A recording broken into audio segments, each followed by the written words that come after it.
Russia and China are openly pushing back against the United States at the United Nations, accusing Washington of intimidation, illegal aggression, and what they call cowboy behavior toward Venezuela. The sharp exchange played out during an emergency UN Security Council meeting requested by Caracas and backed by Moscow and Beijing, after the US began enforcing a naval blockade on Venezuelan oil shipments. Last week, US President Donald Trump announced what he described as a total and complete blockade of oil tankers linked to Venezuela. Since then, US naval forces have intercepted and seized at least 2 vessels, leaving Venezuelan ports, moves Washington says are necessary to protect US security interests. The so-called total and complete blockade is aimed at exerting military, political, and economic pressure with the goal of changing a regime that is inconvenient for the United States.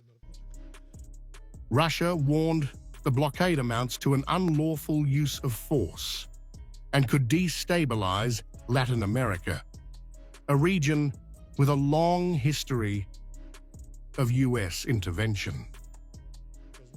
The acts by the U.S. side run counter to all key norms of international law, and the responsibility of Washington is evident for the catastrophic consequences of such cowboy-like conduct.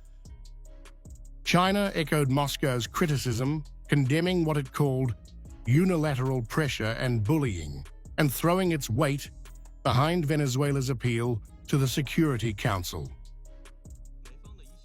China opposes all acts of unilateralism and bullying and supports all countries in defending their sovereignty and national dignity.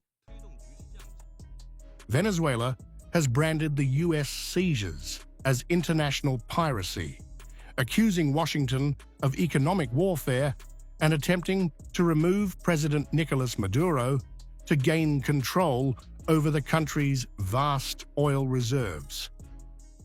This is the greatest extortion known in our history, a gigantic crime of aggression underway outside any rationality, any legal logic, any historical precedent. But it is not only about Venezuela. Their ambitions are continental.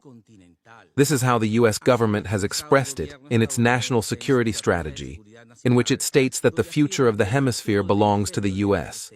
With the application of the Monroe Doctrine in the 21st century, now aggravated by the Trump corollary. The United States rejects those accusations. U.S. Ambassador Mike Waltz defended the blockade, saying Washington would do everything in its power to protect its borders, its hemisphere, and its national security, accusing the Maduro government of financing criminal activity through oil exports. But for Russia and China, the message at the UN was clear.